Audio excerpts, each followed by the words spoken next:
ajma'in wa man tabi'ahum bi ihsanin ila yaumiddin. Alhamdulillah, segala puji hanya milik Allah yang telah mengumpulkan kita bersama-sama di masjid ini dalam keadaan sehat walafiat. Salawat dan salam kita haturkan kepada junjungan kita Nabi besar Muhammad sallallahu alaihi wasallam, kepada keluarga beliau, sahabat serta orang-orang yang rela meneruskan perjuangan beliau hingga hari kiamat. Yang kita muliakan, yang kita cintai dan kita taati, para habaib, para anak cucu Nabi sallallahu alaihi wasallam, wabil khusus orang tua kita, imam besar Masjid Jami Al-Amin Al-Habib Ahmad Al-Musawa, juga bersama kami Al-Habib Naufal Bafaqih yang menyertai kami dari kota Ternate, dan seluruh habaib dan syaraib yang mohon maaf tidak disebutkan satu persatu tanpa mengurangi rasa kecintaan dan hormat kita kepada beliau. Mudah-mudahan dimanapun keluarga Nabi kita berada diberikan kesehatan, keafiatan, dan mudah-mudahan segala hajat-hajat beliau dikabulkan oleh Allah Subhanahu wa taala. Yang kita muliakan para tokoh agama, para guru-guru agama, wabil khusus orang tua kami, Guru Haji Ahmad Mardani beserta seluruh tokoh agama, guru agama, juga kami anggap orang tua kami, Dr. Qasim yang kami sebut selama di sini dengan Pak Jojo, mudah-mudahan beliau juga sehat afiat, panjang umur, dan seluruh tokoh agama juga hadir dari Kementerian Agama. Yang kita muliakan juga Bapak Bupati atau yang mewakili beliau dalam hal ini staf ahli Bupati. Yang kita muliakan Komisaris Al-Khairat Bapak Haji Muhammad Ikrom Baba Esos. Yang kita muliakan juga Bapak Dandim atau yang mewakili beliau, Bapak Kapolres atau yang mewakili beliau. Yang kita muliakan Bapak Ibu hadirin wal hadirat, seluruh pengajar Madrasah Al-Khairat, begitu para santri, para wali santri, Bapak Ibu hadirin wal hadirat yang dimuliakan Allah Subhanahu wa taala. Alhamdulillah, malam ini bersama-sama kita gembira karena 1400 tahun lebih yang lalu di kota Makkah juga terjadi perkumpulan. Tetapi di saat itu orang-orang berkumpul untuk mengolok-olok dan mendustakan Nabi Muhammad atas apa yang beliau ceritakan. Nabi menceritakan peristiwa Isra Mi'raj ini kepada penduduk Makkah, tetapi mereka jadikan cerita Nabi ini sebagai bahan untuk mengolok-olok Nabi. Mereka mendustakan Nabi. Alhamdulillah, 1400 tahun kemudian kita pun dikumpulkan oleh Allah, tetapi berkumpulnya kita adalah untuk beriman, membenarkan dan meyakini apa yang disampaikan oleh Nabi kita Muhammad SAW. Mudah-mudahan hidup kita beriman, mati pun beriman, dan pada akhirnya dibangkitkan bersama orang-orang yang beriman. Amin ya rabbal alamin. Para hadirin wal hadirat yang dimuliakan Allah Subhanahu wa taala, kita langsung saja. Sebenarnya cerita Isra Mi'raj ini cerita, salah satu cerita yang cerita ini berulang. Karena cerita Isra Mi'raj ini baku para jemaah. Sosok yang berangkat jelas, dari mana kemana perjalanannya jelas, apa yang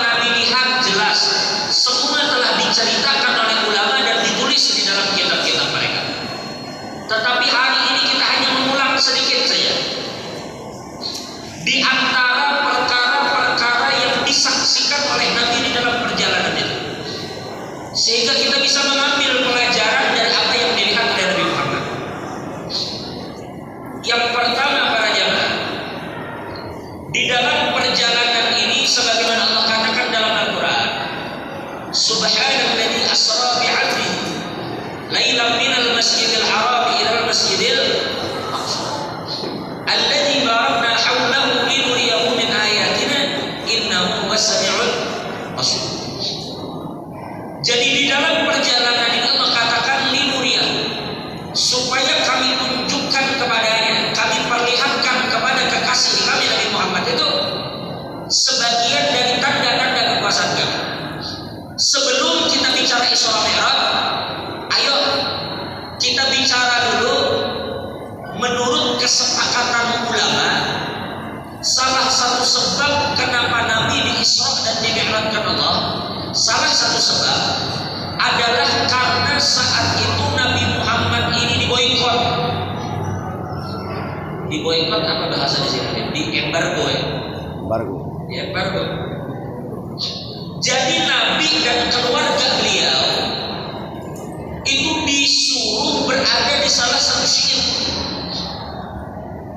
Nabi dan kelompok Bani Hashim semua dihukum karena kelompok Bani Hashim menolak untuk menyerahkan Nabi Muhammad kepada orang-orang Quraisy, sehingga selama lebih kurang 3 tahun mereka diboikot. Tidak ada yang boleh menjual sesuatu kepada mereka dan tidak ada yang boleh membeli barang dari mereka selama 3 tahun. Menjual sesuatu tidak boleh, membeli sesuatu juga tidak boleh. Boleh berjualan tapi dengan harga yang berlipat ganda, 10 kali lipat, 20 kali lipat, dengan harga yang tidak masuk akal. Maka di saat itulah Sayyidah Khadijah menghabiskan hartanya untuk menolong orang-orang yang beriman kepada Nabi Muhammad. Makanya kita tidak heran jika memang di hati Nabi Muhammad Sayyidah Khadijah itu tidak tergantikan oleh siapapun Bapak Ibu. Sehingga ulama mengatakan seandainya kita berbicara tentang kemuliaan Sayyidah Khadijah, maka ketika beliau berada di hati Nabi dan tidak tergantikan, maka cukup itu menjadi kemuliaan bagi Sayyidah Khadijah. Baik, selama berapa tahun tadi Bapak? Lebih kurang 3 tahun. Selesai terjadi pemboikotan itu sampai sahabat-sahabat itu memakan rumput. Mereka makan rumput, mereka makan tumbuh-tumbuhan, mereka sangat sulit kehidupannya. Apa yang terjadi pada zaman? Maka setelah terjadi pemboikotan itu, paman Nabi sakit, Abu Thalib sakit, dan akhirnya wafat tepat di bulan Rajab. Seperti ini di bulan Rajab. Selang 2 bulan kemudian atau 1 bulan setengah, di bulan Ramadan, istri Nabi yang tercinta Sayyidah Khadijah juga wafat. Jadi dalam 2 bulan ada 2 orang yang dicintai Nabi wafat, yang mana 2 orang ini berada di garda terdepan untuk menjaga dan melindungi Nabi. Abu Thalib dengan ketokohannya, Khadijah dengan harta dan kekayaan. Setelah mereka berdua wafat, Nabi sedih. Lalu kemudian Nabi mencoba untuk berhijrah ke Thaif. Tapi sayang, sesampainya Nabi ke kota Thaif, ternyata penduduk Thaif sudah dihasut. Sudah ada orang Quraisy yang lebih dahulu ke sana. Dikatakan, wahai penduduk Thaif, hati-hati kalian. Nanti apabila datang kepada kalian orang yang bernama Muhammad, lalu dia mengaku sebagai utusan Tuhan, kalian jangan percaya. Dia hanya akan mengeluarkan kalian dari agama nenek moyang kalian. Maka orang-orang Thaif percaya, terhasut. Begitu Nabi datang, Nabi pun diusir. Bukan hanya diusir, Nabi dilempari batu sampai Nabi berdarah-darah. Begitu Nabi Muhammad kembali menuju Makkah, Nabi beristirahat di satu kebun anggur. Maka di situ malaikat gunung datang. Malaikat itu menawarkan kepada Nabi untuk melemparkan gunung kepada orang-orang yang telah menyakiti Nabi. Tetapi Nabi dengan kasih sayangnya mengatakan tidak. Tetapi aku berharap agar kelak Allah mengeluarkan dari sulbi mereka orang-orang yang akan beriman kepada Allah dan Rasul. Maka hari ini kalau Bapak Ibu masuk Taif itu lebih kurang sekitar 1 jam atau 1 jam setengah dari kota Mekah. Bapak Ibu akan saksikan di Taif itu sekarang 99,99% penduduknya adalah orang-orang yang beriman kepada Allah dan Rasul. Andai saat itu Nabi mau agar mereka diadab, maka binasalah penduduk Taif. Tapi Allah mengatakan di dalam Al-Quran, wa ma arsalnaka illa rahmatan lil alamin. Baik, kita percepat. Begitu Nabi pulang dalam kondisi berdarah-darah, sedih lagi. Maka dikenallah masa-masa itu dengan Amul Huzn, tahun duka cita, di mana Nabi Muhammad tidak diterima di kota beliau, diusir di kota orang, bahkan orang yang disayang Nabi wafat. Maka di saat itulah Allah menunjukkan kepada Nabi, seakan-akan ingin katakan bahwa jika 2 kota itu tidak menerima kamu, maka kamu memiliki Allah yang akan melakukan apapun yang membuat kamu ridha, wahai Muhammad. Maka kemudian Nabi pun di-Isra dan di-Mi'rajkan oleh Allah. Maka kami membaca, sementara ulama mengatakan bahwa Isra Mi'raj ini adalah takhfifan, bagian di mana Allah meringankan beban yang dipikul oleh Nabi Muhammad. Allah menghibur Nabi kita Muhammad SAW. Sebelum kita lanjutkan Isra, saya mau cerita bagaimana. Mungkin Bapak Ibu yang di sini ingat bagaimana cerita Nabi Musa dikejar oleh Firaun. Ini dikejar Nabi Musa ini dalam riwayat dikatakan membawa ratusan ribu, di riwayat lain dikatakan jutaan. Banyak penduduk yang dibawa Nabi Musa untuk berlari menghindari Firaun dan pengikutnya. Firaun ini Bapak Ibu, dia mengejar Nabi Musa bukan untuk menangkap, menawan, bukan, tapi untuk membantai. Dia kejar Nabi Musa. Nabi Musa tidak membawa pasukan, hanya membawa orang tua, orang sakit, perempuan, anak-anak bergabung. Lalu mereka lari. Bayangkan membawa jamaah. Kalau kita ingin pergi ke satu tempat, misalnya dari Belo ingin menuju ke Ternate atau ke Jayalolo, 4 jam perjalanan. Kalau kita bawa ibu-ibu atau anak-anak 4 bis pergi berziarah, lalu mampir untuk buang air kecil, kira-kira setengah jam cukup tidak? Cukup tidak? Kalau sampai 10 bis, anak-anak perempuan, para ibu-ibu, kadang setengah jam tidak cukup mampir. Nanti ada yang berfoto dulu. Terlalu banyak yang dibawa. Ini bayangkan ratusan ribu orang dibawa Nabi Musa berlari dari kejaran Firaun. Ternyata begitu mereka lari, mereka salah jalan, sampai akhirnya mereka sadar ternyata mereka ini mengarah ke laut. Nabi Musa sadar, astagfirullah, kita salah jalan. Kalau kita terus, kita akan tenggelam. Atau kalau bahasa sini, kalau bahasa Kalimantan itu mati lamas. Artinya mati kelelep gitu aja. Mati lelah. Hosa. Ya. Dia tenggelam. Mati kelelep. Begitu dia pergi, dia sadar ternyata salah jalan. Maka Nabi Musa berpikir untuk kembali. Begitu Nabi Musa ingin mencari jalan lain, tiba-tiba Firaun datang. Datang. Udahlah. Maka di saat itu semua yang ikut Nabi Musa putus asa.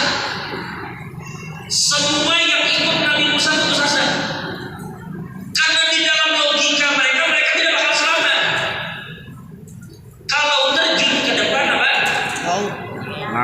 Tenggelam. Mati tenggelam. Kalau ke belakang, Mati dibunuh. mati dibantai. Pilihan hanya dua. Mau mati tenggelam atau mati dibantai. Tidak ada ke kanan, tidak ada ke kiri. Tidak ada ke atas, tidak ada ke bawah. Hanya ke depan atau belakang. Ayo.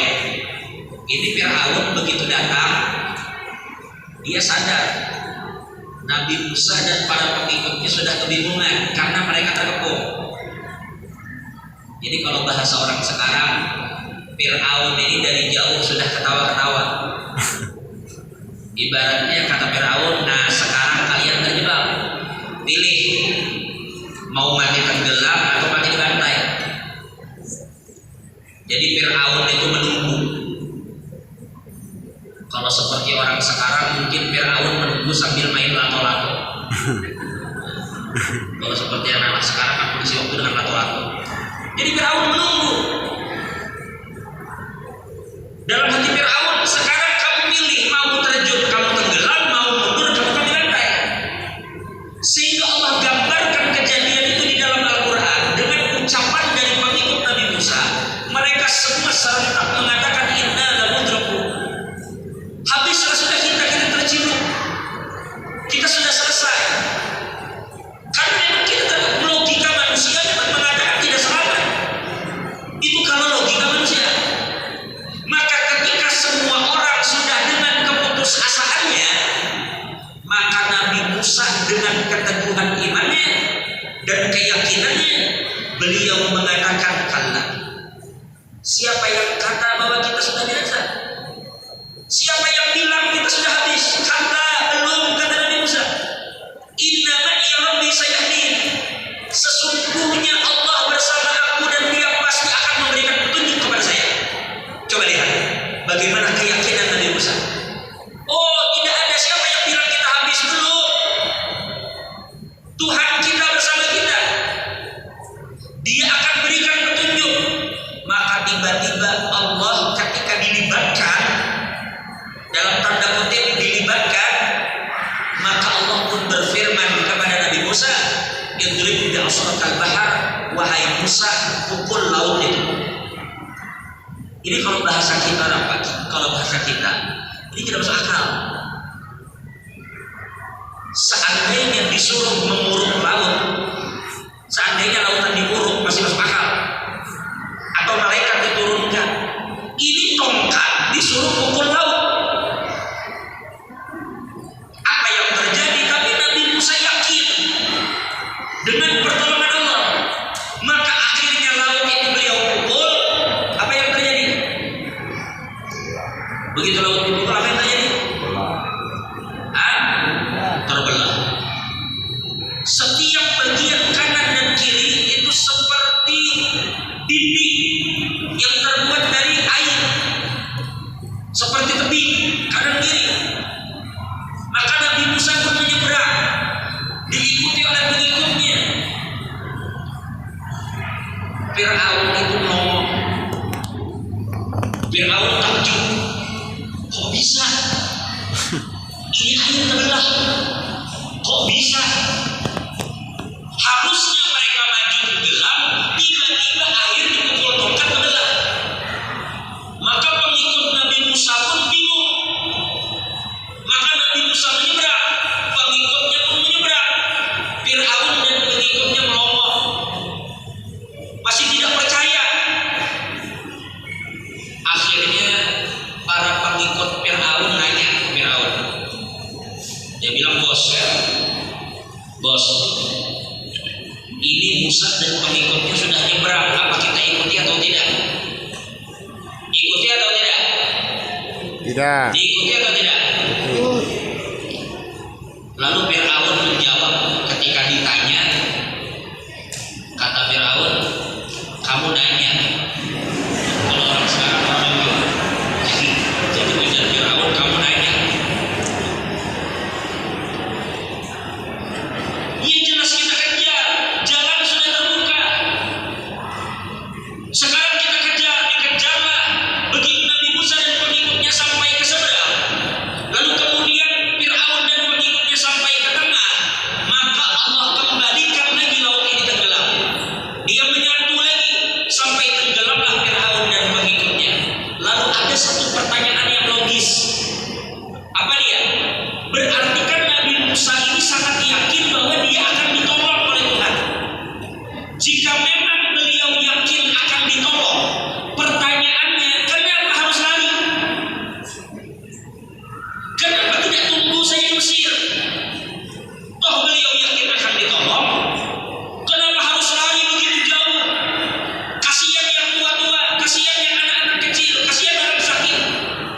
Begitu juga cerita Nabi Muhammad sebelum kita ini sampai jam berapa Pak?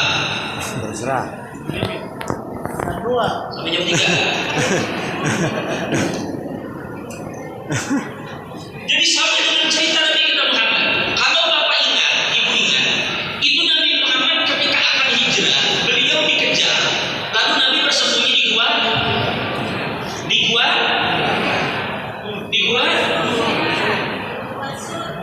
Gua Sur. Gua Hiro adalah tempat Nabi menerima Wahyu. di Gua Sur. Gua Sur itu tinggi. Dia naiknya saja itu perlu waktu 1,5 jam sampai 2 jam. Naiknya 1,5 jam sampai 2 jam. Kalau turun tergantung. Kalau dia bergulung cepat. Kalau naik 1,5 jam 2 jam. Tidak ada tangga. Apa yang saya mau ceritakan begini. Ini gua ya di atas Gua Sur. Mudah-mudahan semuanya bisa berhaji. Itu gua rendah. Mungkin pintunya di atas itu hanya setinggi ini saja Bapak Ibu. Mulut gua itu tidak tinggi. Memang gulungnya tinggi, tetapi mulutnya rendah. Jadi kalau kita ingin melihat apa yang ada di dalam, kita harus tunduk begitu. Nabi di dalam, jarak mulut gua dengan Nabi hanya dari sini ke dinding. Nabi tidak masuk terlalu jauh. Ini orang-orang Quraisy curiga. Saya curiga Nabi berada di atas, Muhammad di atas dengan Abu Bakar. Lalu mereka naik. Itu di dalam riwayat, Abu Bakar itu sudah melihat parang mereka. Abu Bakar sudah melihat pedang mereka. Itu kaki mereka ketika berjalan terlihat dari dalam. Abu Bakar menangis, Bapak Ibu. Menangis bukan karena dia takut, tetapi dia takut terjadi sesuatu pada Nabi. Maka dia menangis. Maka Nabi pun menenangkan, jangan takut wahai Abu Bakar. Nabi meyakinkan Abu Bakar bahwa Allah bersama kita, kamu jangan takut. Apa yang terjadi Bapak Ibu? Kalau orang-orang Quraisy yang pedangnya sudah di tangan itu, seandainya mereka mau tunduk sedikit saja, maka terlihat Nabi di dalam dan Abu Bakar. Tapi ternyata apa? Ternyata mereka tidak menunduk. Apa sebabnya? Karena begitu mereka mendekat, ternyata tiba-tiba di mulut gua itu ada burung yang sedang bertelur dan membuat sarang di sana, dan juga laba-laba yang sedang berada di jaringnya. Mereka berpikir, ini kalau di dalamnya ada manusia, pasti jaringnya rusak. Pasti burungnya akan terbang. Ini burungnya anteng-anteng saja. Burungnya diam saja, jaringnya tidak rusak, berarti di dalamnya tidak ada orang. Itu pikir mereka. Coba lihat bagaimana Allah menjaga. Ketika Nabi mengatakan tenang, Allah bersama kita, maka Allah dilibatkan. Allah tidak harus mengirim malaikat, Allah tidak harus mengirim, tetapi cukup burung dan laba-laba, maka selamatlah Nabi. Pertanyaan yang sama, kalau Nabi Muhammad yakin dan tenang bahwa beliau akan ditolong, kenapa harus naik gunung begitu?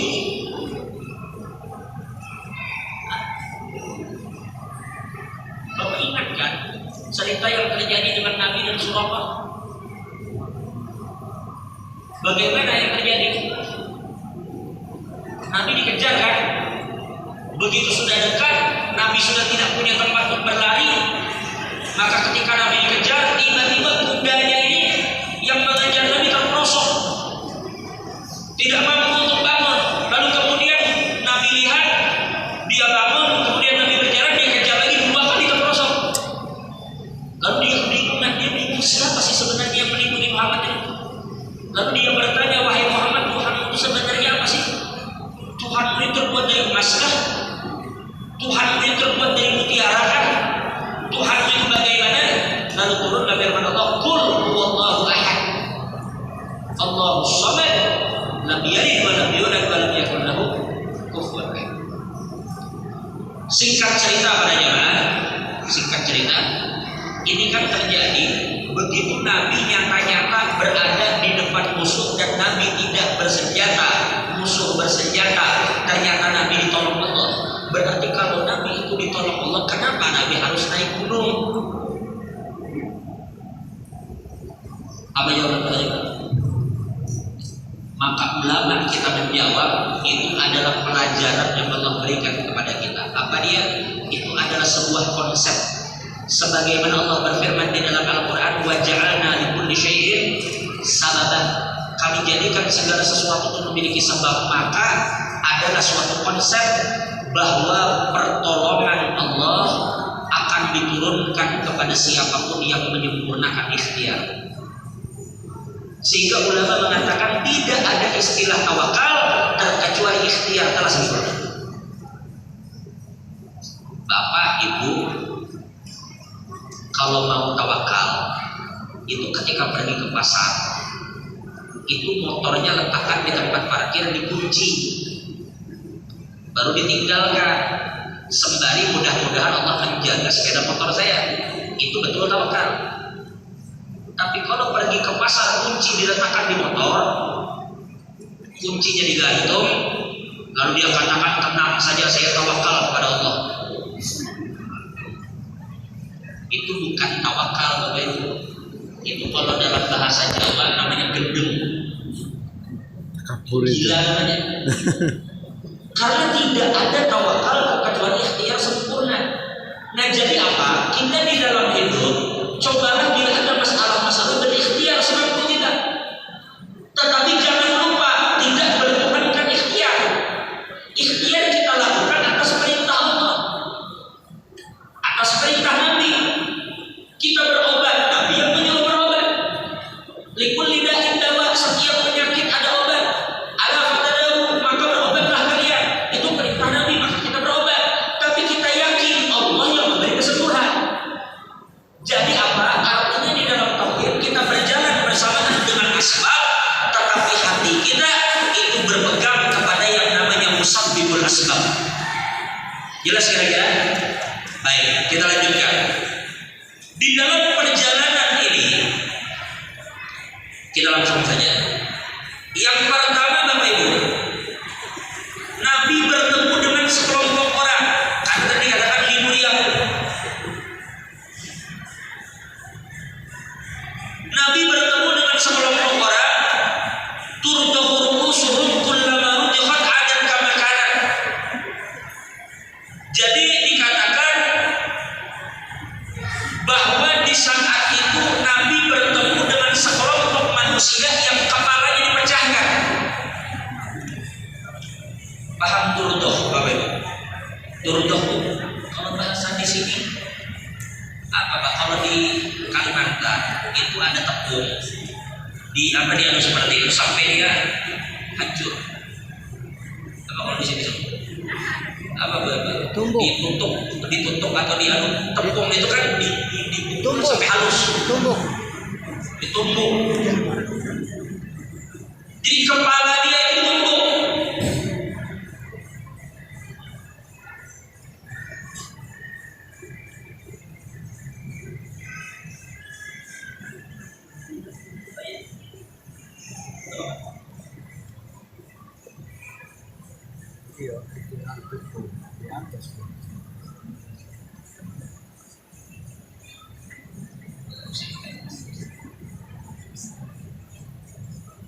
Baik, jadi para jamaah, kepala dia itu ditumbuk, dihancurkan. Lalu Nabi tanya, wahai Jibril, siapa mereka? Kenapa kepalanya kok dipecahkan? Kepalanya kok dihancurkan? Setelah kepalanya hancur, otaknya keluar, otaknya terhambur, dikembalikan lagi, dipecahkan lagi, dan begitu seterusnya. Lalu Nabi tanya, Jibril, siapa dia? Maka dijawab oleh Jibril, ya Rasulullah, haulai alladziina tatataffanu rusul ba'da shalah. Wahai Rasul, mereka itu adalah orang-orang yang kepala mereka berat untuk bersujud di hadapan Allah. Kepalanya berat untuk sujud di hadapan Allah.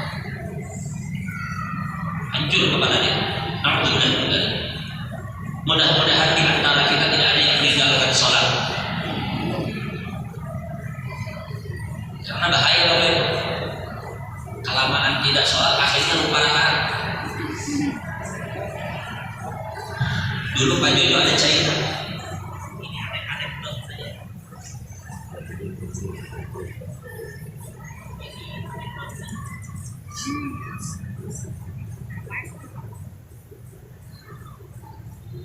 Tadi pada itu